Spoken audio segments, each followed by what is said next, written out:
ଅବସର ବୟସ ସମ୍ବନ୍ଧୀୟ ସୂଚନା लेटेस्ट अपडेट 2026 साधारण कर्मचारी वर्तमान ओडिशा सरकारक साधारण कर्मचारी अवसर बयस 60 वर्ष रही एहाकु 62 वर्ष को वृद्धि करिबा पई विभिन्न कर्मचारी संघ दाबी करिआसुथिले मध्य सरकार एपर्यंत कौनसी चूड़ांत निष्पत्ति नै नाहांती।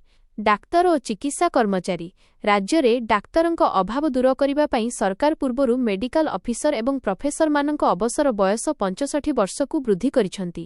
अण गैजेटेड एवं आउटसोर्सिंग कर्मचारी एही वर्गर कर्मचारींक पई मध्य अवसर बयस सीमा 60 वर्ष रहिछि। निकटरे घोषित प्रमुख परिवर्तन 1 एप्रिल 2026 रु राज्य रे किछि गुरुत्वपूर्ण संस्कार लागू करा जाइछि जहा अवसर परे मिलुथिबा सुविधा सह जड़ित।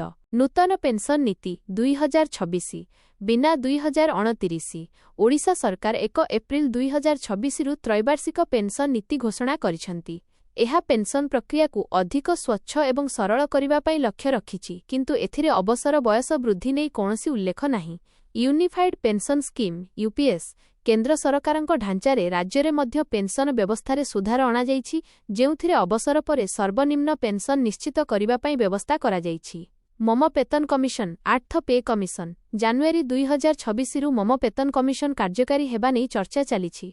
एहार संपूर्ण सुपारिश आसिबा परे कर्मचारींक दरमा एवं अवसर बयस सीमा उपरे पुनः विचार करा जाई पारे। सारांश वर्तमान पई अवसर बयस 60 वर्ष ही रहिछि।